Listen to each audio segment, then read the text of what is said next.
Hello everyone, Achadin over here, and today we are coming back to Last Epoch after a long while since we made the Blade Dancer guides. I will of course be going back to those when we go into this new expansion thingy. I have in mind to update the guides themselves when I get more information about which items you can get. There seems to be a lot of cool things like set shattering. That means that if you don't have a super good legendary item that comes from, of course, from a unique, you can put a set shard on it if it's good for your power. There are a lot of sets that give a lot of stats, like there is a set that gives 30 strength, there are other sets that give some intelligence, attunement, there may be a set that gives agility, or dexterity, sorry, I'm not 100% sure, but here you can see that you can get a shard, and then that shard can be used on an exalted item. Remember, you can also get champion items that also have some cool things. And now we have the rune of havoc also that kind of moves around things. So every exalted that you drop, you can kind of craft to have the cool things you want, like using it for strong things that are not easy to find. Like here you have a helmet with +2 health regen and percent armor and whatever weapon. But in helmets, remember, you can also get +X to skills.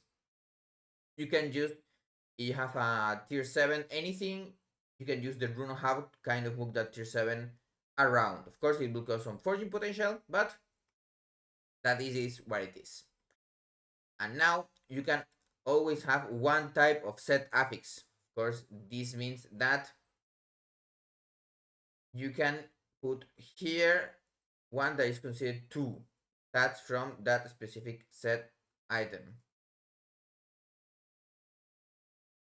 They cannot be combined with uniques to create legendary items. Now, idol enchanting, this is something very interesting, and it's likely going to have a lot of power.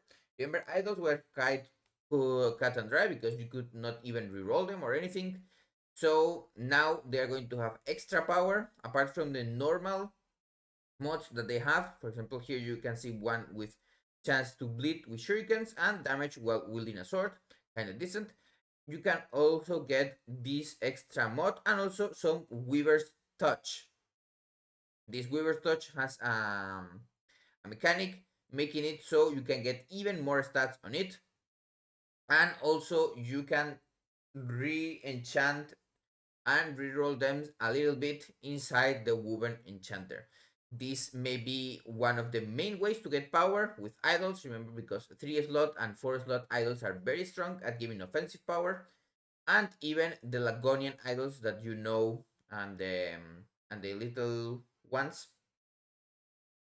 are very strong at giving defensive power. So maybe apart from health and health percentage, we may use other things. Now an altar can have very different number of uses. It can have 3, 4, 5, etc. We still don't know which is the cap, but it seems maybe if you do this at high corruption, there will not be many problem. Now, when one idol is enchanted, you can re-enchant it, as I said before, and you get new affix and new Weaver's Touch. Weaver's Touch is like the Weaver's Will, while you get some extra power on them, they will keep getting some mods. You can of course read everything here in more detail. And now here, this is also something that it's kind of interesting for some classes, like for example warrior or the strength attuned classes, or classes that use attunement or intelligence. Sometimes you could roll a thing that you were not that interested in, or maybe, for example, if you are a rogue and you want some strength on helmets or on chests on your class specific exalted items, you actually can't roll those. But if you're interested in getting some extra armor or the power of some things like that, you can now re-roll those, and for 1 forging potential, of course this is so you can't just spam it forever.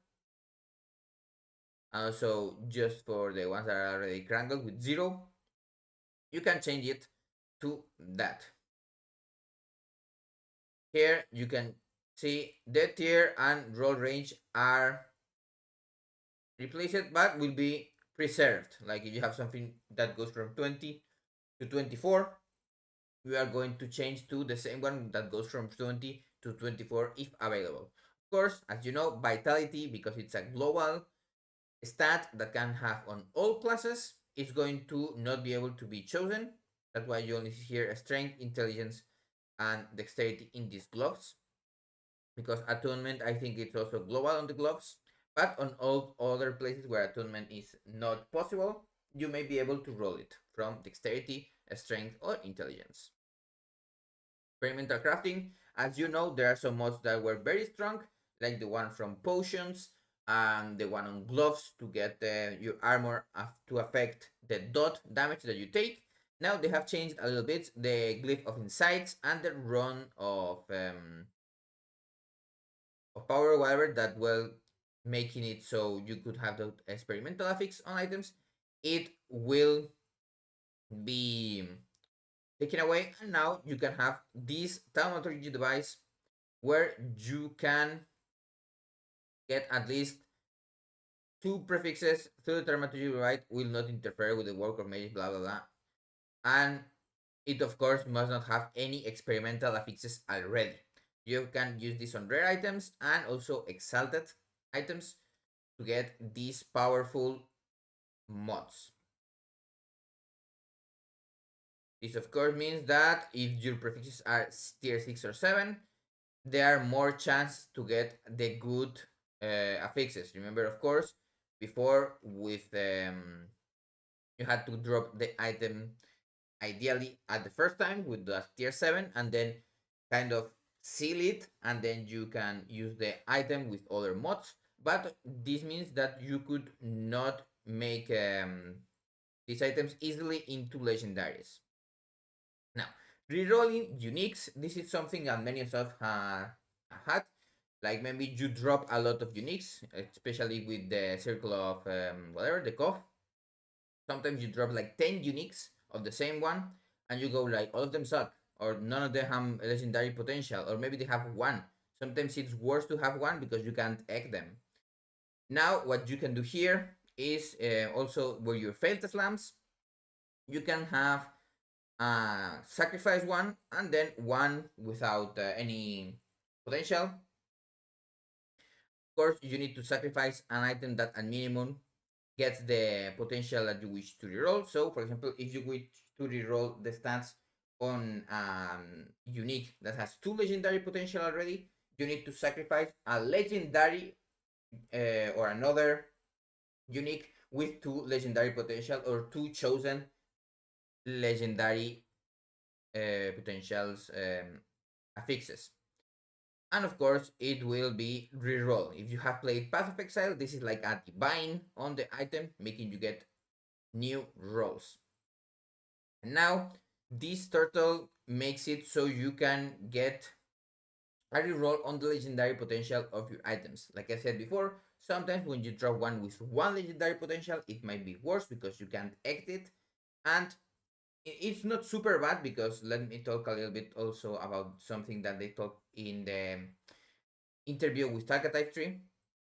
But here you can put a lot of uniques, and then if they are from 0 potential or 1 or something like that, they will get sacrificed with with at least 1 legendary potential, sorry, into the transmuting gem, and then you will have chances are re-rolling. This has a chance to get more legendary potential, but sometimes the weaver just decides to destroy the item, but you get some legendary potential, some rare shards, some maybe class shards or something like that. And then you can put, of course, the legendary potential that have 0 to the nemesis in the egg of the forgotten to get legendary potential back. Now for the runes, this is nothing that was not talked about before. They were already revealed, but if you don't know about them, you have the rune of weaving that is here. It just basically expedites the effect of the Weaver's Wheel. I don't know if a lot of people will use this, but it's basically so you don't have to, of course, get your exalted or unique or legendary items on the slot that you would put the Weaver's Wheel item. And anyway, as you might already know, a Weaver's Wheel item is unique, so it you can't even forge it. So it doesn't matter that much. You can use these runes to expedite the process and maybe get those cool mods that you want. Or if you get like the 2 or 3 mods that you know you don't want, you can trash it.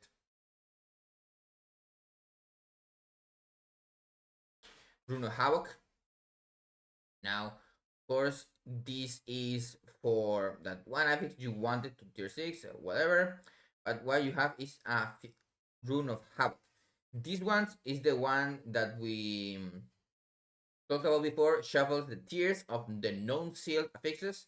This means that if you have an item with one tier 7, but it, for example, dropped on life regeneration, but it also has dexterity, life, hybrid life, and something like that, you may reroll it and maybe you land on the hybrid life, making this item very, very powerful now.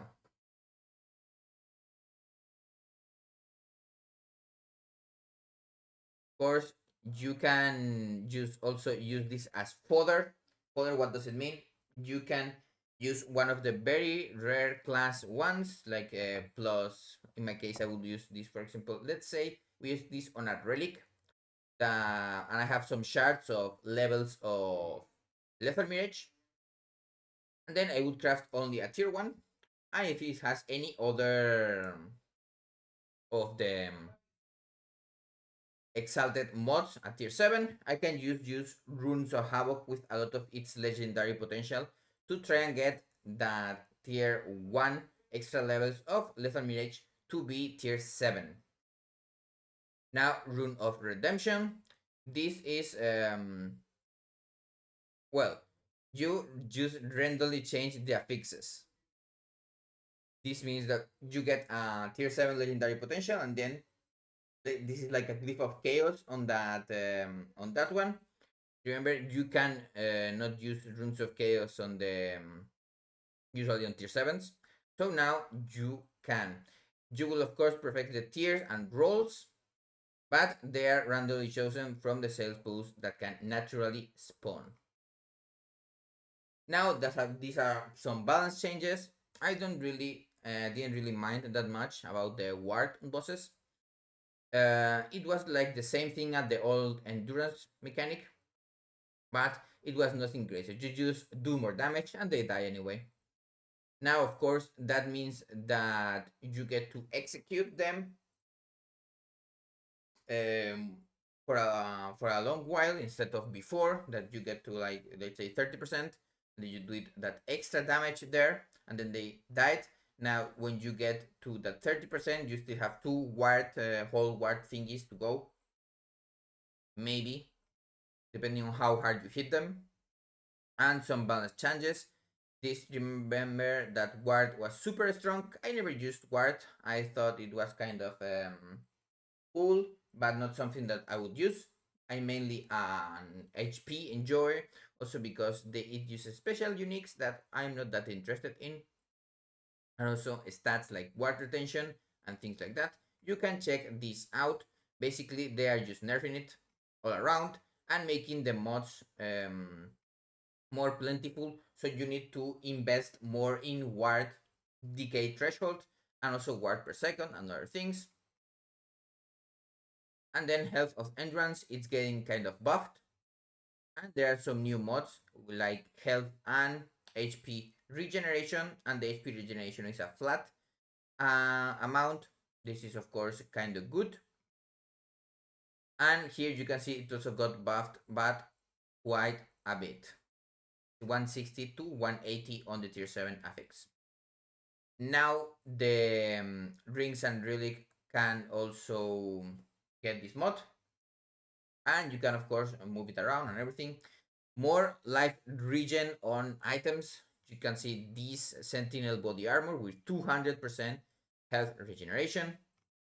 and also some things for pots. You can get extra slots and health on those. That way you don't need to use the 14 potion belt or something like that. And now they heal quite a little bit more. Instead of 50 plus 5, they will hit 50 plus 10.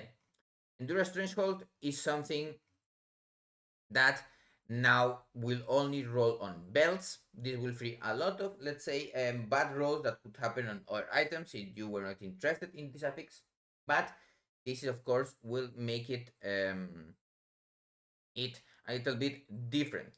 Now I'm not 100% keen on this because it was actually quite strong to stack endurance threshold and cap your threshold percentage of damage taken. If you go to your threshold to 60% and also a lot of threshold, so it began earlier, you had a lot of effective health.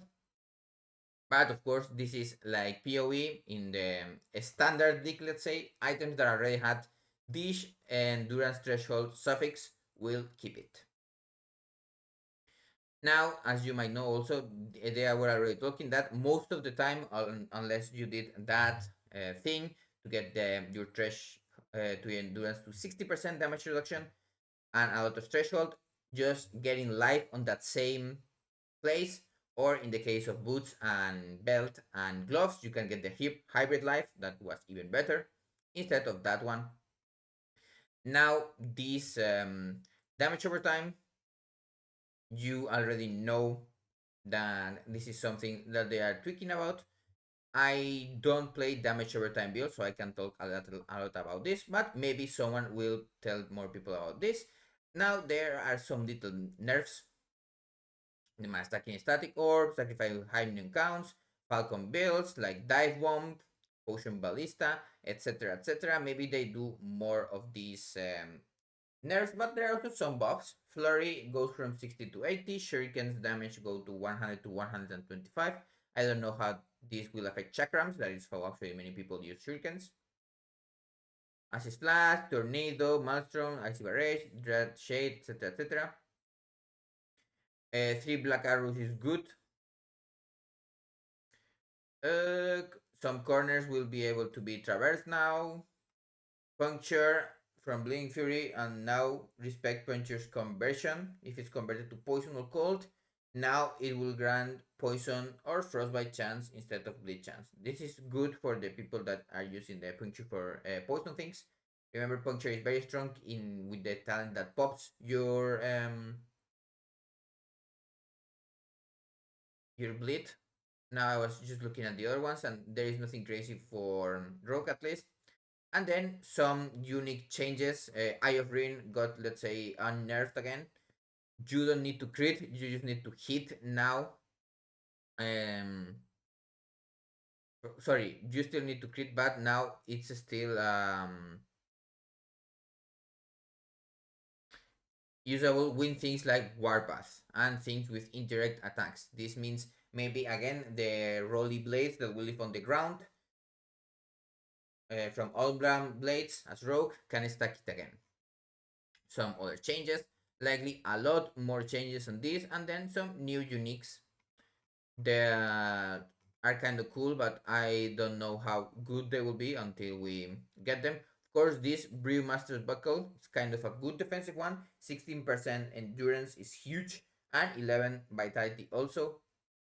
The extra potion recovery is good, and you also get some max health as endurance threshold. This is a very strong talent. Now, this is the outro, and these are, let's say, the base of these things. Now they talked out in an interview. I'm going to do another video about the interview itself because it's also a lot of information. Some of these will overlap, but not a lot. This is everything that I want to talk about for now. Have a nice day, and I will see you on the next video.